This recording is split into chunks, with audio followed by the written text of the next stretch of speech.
Bismillahir Rahmanir Rahim. Assalamu alaikum wa rahmatullahi wa barakatuh. Good evening, ladies and gentlemen, our distinguished guests and honorable guests. I'm happy to be here today. What I'm going to discuss today with you is not about the issues, because we've been hearing issues and problems around the world with regards to poverty for many, many years now. What I'm going to talk today about is what are we all doing about it, and what other people around the world are doing about it, and what solutions are there to actually eradicate poverty. In December 1995, the General Assembly proclaimed the first United Nations decade for the eradication of poverty. And the theme was, eradicating poverty is an ethical, social, political, and economic imperative of humankind. After a decade, in 2007, the General Assembly proclaimed the second United Nations decade for eradication of poverty, reiterating that eradicating poverty, full employment, and decent work for all. And this is the greatest global challenge facing the world and a core requirement for sustainable development, especially for the developing countries. It is also the internationally agreed Millennium Development Goals. While there has been progress in reducing poverty in some regions, this progress has been uneven, and the number of people living in poverty in some countries continues to increase, with women and children constituting the majority of the most affected groups. Tremendous progress has been seen and made by both governments and private sectors towards sustainable developments. In fact, as many as 90% of the Fortune 500 companies have now explicit CSR initiatives to preserve and improve socio-economic environment. Therefore, social responsible investment will be more and more important due to the emergence of social network and consciousness of consumers. Recognizing that mobilizing financial resources and the effective use of resources are central to managing Millennium Development Goals, it is a proven fact that sustained economic growth, favorable environment, private investment, and entrepreneurship is more than ever necessary to eradicate poverty. Dr. Malselain stated in her report that the SME community is a potent force to move CSR in the right direction and is key to tackling real and focused socio-economic issues. Furthermore, as society evolves into that embraces sustainability and concern for humanity and environment, CSR needs to move away from charity and philanthropy to engagement and empowerment. I believe the launch of Project 8 Billion in this World Marketing Summit will definitely influence the SMEs and the members of the private sectors, not only in Malaysia, but also all over the world, to focus on socio-economic issues. My slide, please.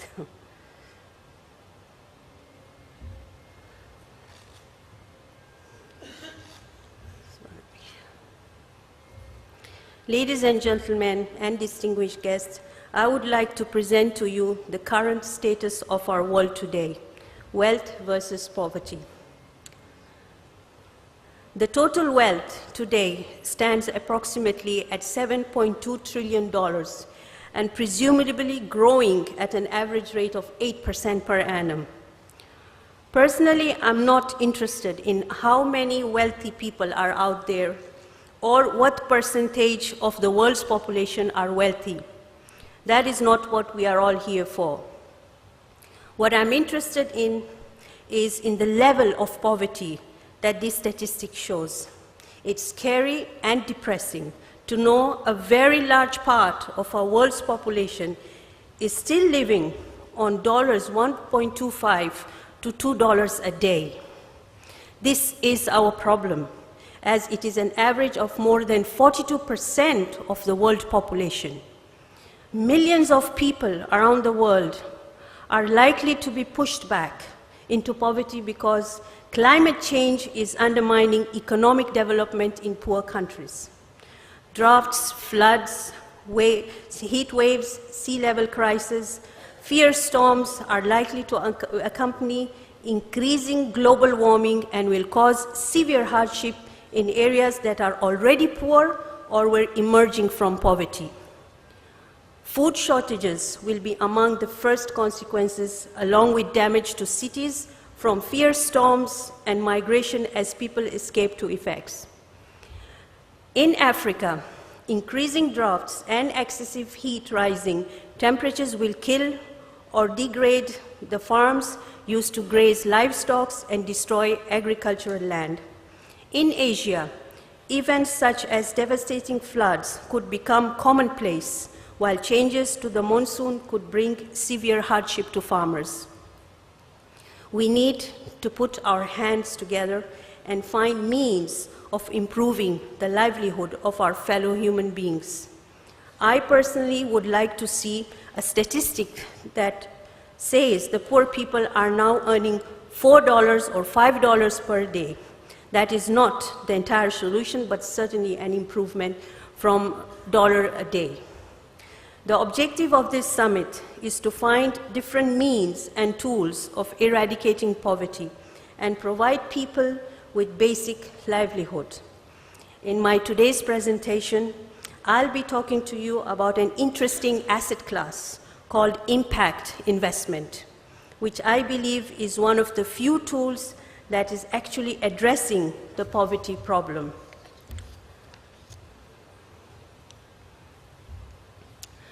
In 2007, an American family called Rockefeller Foundation called upon meetings in a business center in Italy to explore with leaders in finance, philanthropies, private sectors, and governments the importance and means of building a worldwide industry for investing for social and environmental impact. They termed the meeting impact investment. And Rockefeller Foundation's Board of Trustees approved $38 million towards its new impact investing initiative. Since then, many such initiatives and foundations were established by families and investors, especially from the US and Europe.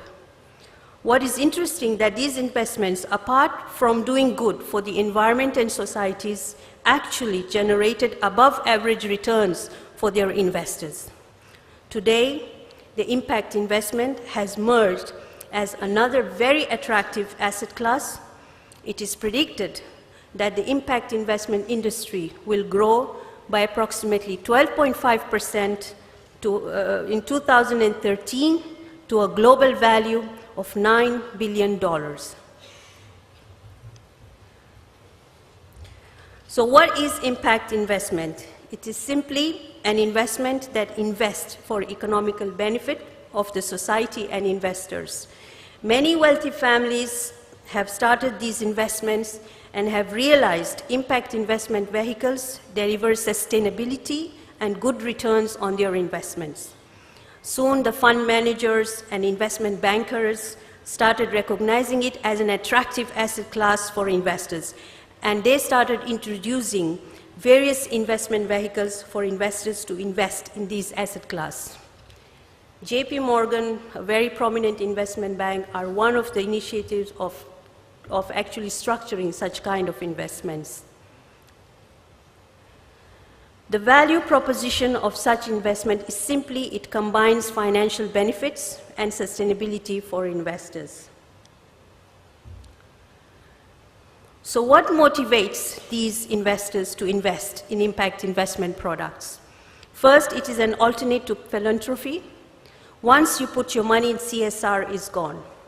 But with impact investment, there is the CSR aspect and attractive ROI.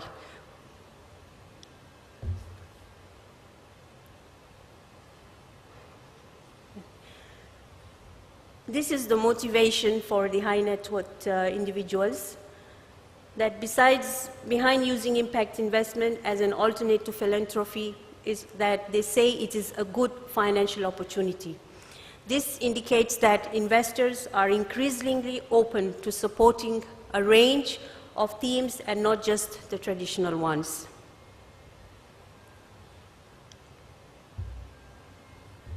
This is the industry today.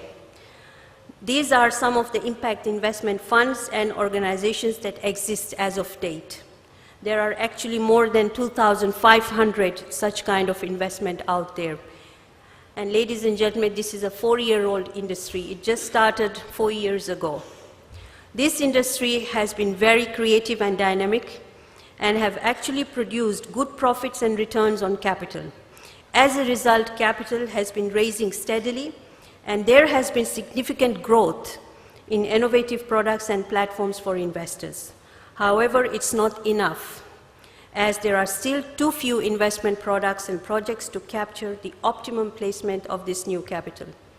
While very strong progress has been made in establishing a global network for the industry, there is a demand for much more to be done, especially in facilitating the building of platforms and partnerships in the world.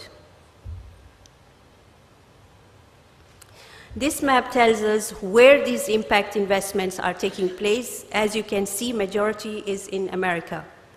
There has been steady but uneven progress in global development of intermediaries, businesses, especially in the SME sector, and these are value-based impact investments. I'm hoping Project 8 Billion will create these value funds through their initiatives with SMEs. It is already happening in many parts of the world. As Dr. Marceline narrated in her report, the power of purpose is driving consumer preferences, support good cause, and make money.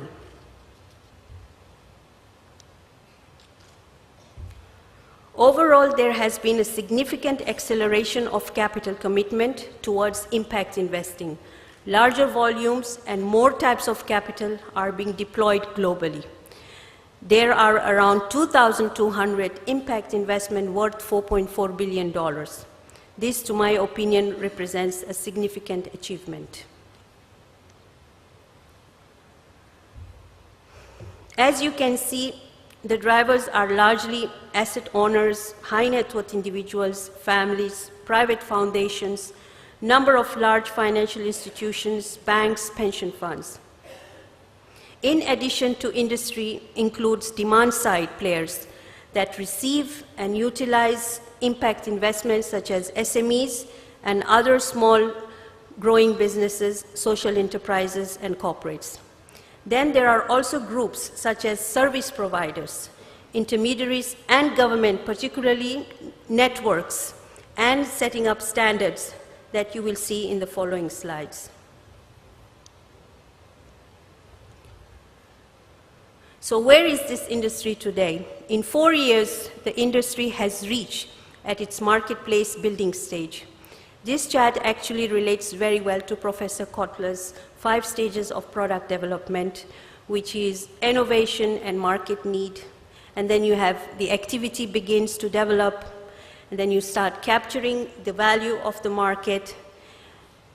The product becomes unique and specialized, and finally, there's a maturity and sustainability.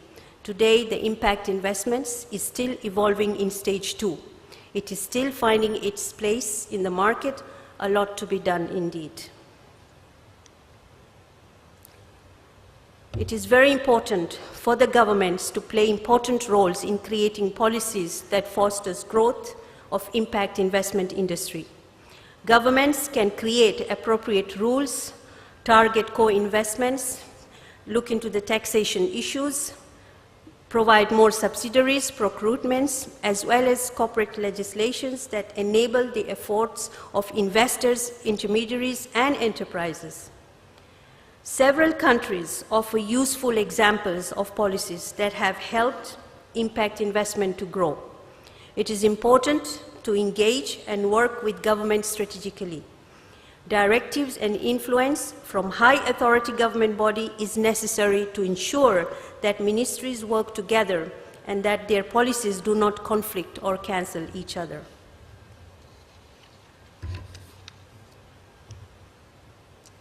What are the challenges in this industry?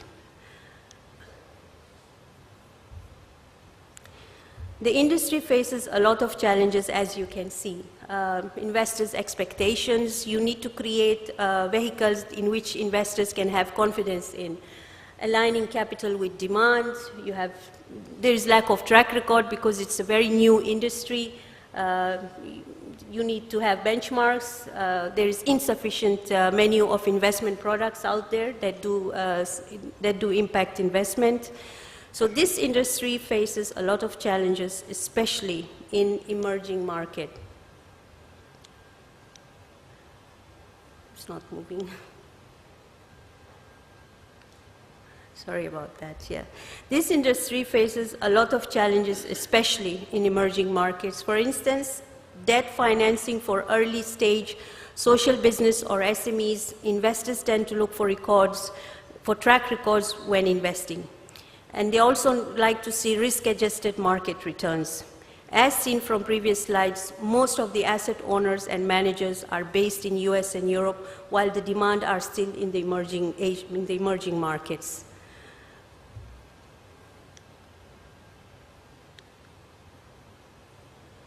What creates demand? While the industry has been focusing largely on its supply side, relatively very little work has been done on developing the capacity of ventures to effectively attract capital and its usage. One important task is finding scalable business models that are ready to receive investments. Providing appropriate combination and sector expertise is a crucial factor across all models. In the years ahead, demand for capital will be beyond microfinance, education, affordable housing.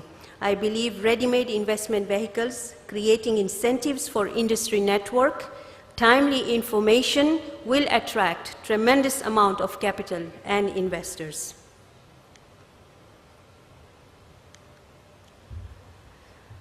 Social measurement continues to be one of the most active areas in the field of impact investment. A number of global projects have gained visibility and momentum in recent years, especially amongst investors. However, still a number of challenges exist between investors' demand and managers of these investments. Major initiatives must navigate a course between current market demand and deliverables on the long run, improving the capacity of enterprises to generate meaningful social impacts and to collect and utilize data for opportunities and decision-making is an important task.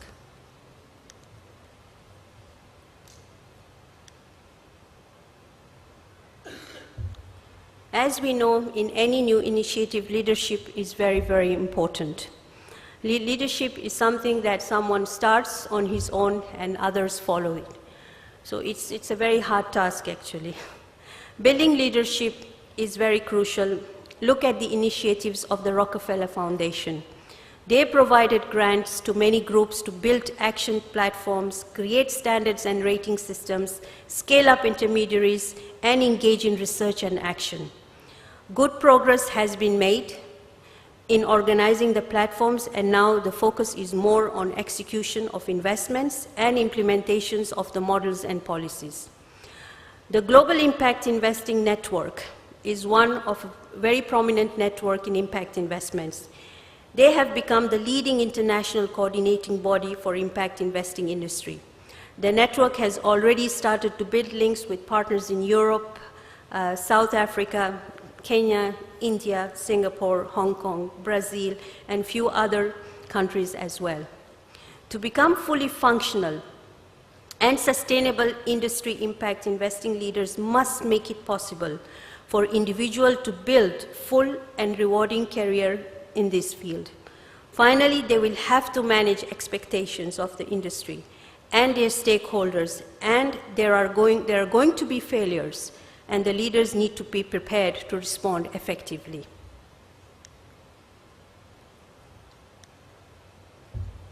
So what is the next step for this industry? As seen from my presentation, that truly the impact investment industry has moved from uncoordinated innovation to marketplace building phase. This is an era of acceleration and execution.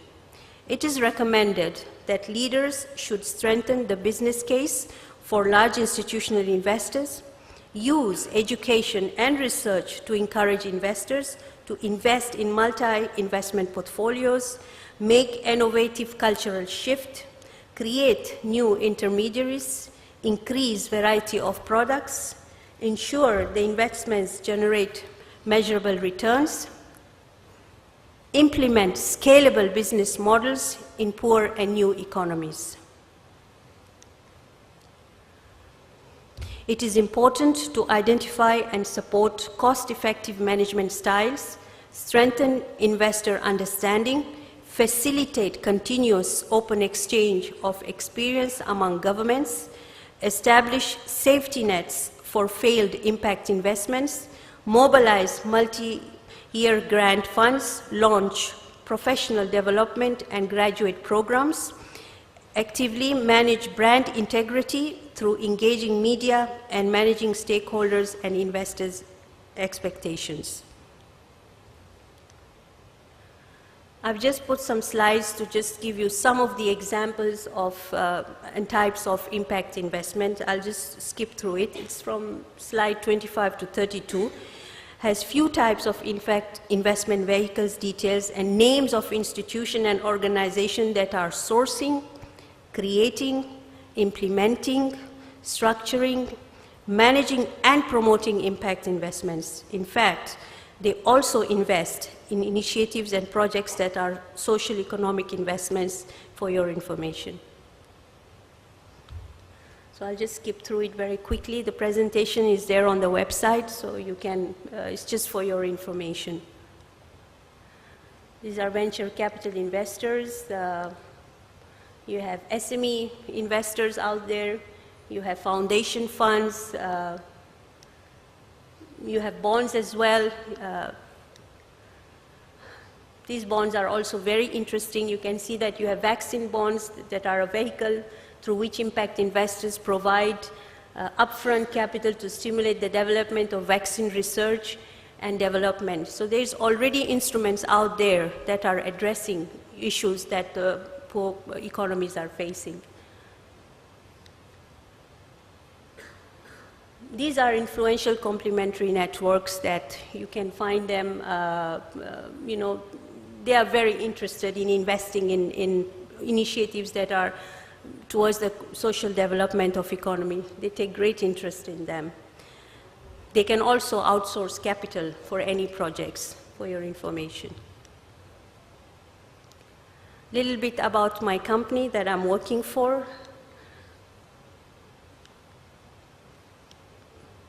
We are a UAE-based investment bank in Abu Dhabi, owned by private investors from the Abu Dhabi government and GCC countries. We mainly focus, our expertise lies in managing investments in the GCC region. We also have a percentage of our profit and profit of our investors, 15% of that, and sometimes 20% we do allocate for philanthropies and for CSR initiatives. So we do have an agenda even in our company to do so. Finally, I would like to end my presentation with highlights of activities that complements the purpose of this summit today. This is the United Nations 12 goals to end poverty by 2030. They are all listed there. What is interesting is number 8, 9, 10, and 11. This is what impact investment is all about. Number 8 says, create jobs, sustainable livelihood, equitable growth. Number 9 is manage natural resources, manage natural resource sustainability. Ensure good governance and effective institutions. Number 11, ensure stable and peaceful societies. Number 12, create global enabling environment and catalyze long-term finance. Ladies and gentlemen, this is impact investment. As you can see, why corporate responsibility needs to move away from charity and philanthropy to engagement and empowerment, and why impact investment is becoming a popular tool in addressing poverty and improving livelihood. The Project 8 billion is a serious business. I believe besides encouraging the SMEs to invest in the operated trust funds and build their brand, they should also be involved in projects that deliver sustainable environment. Furthermore, it will benefit the SMEs enormously.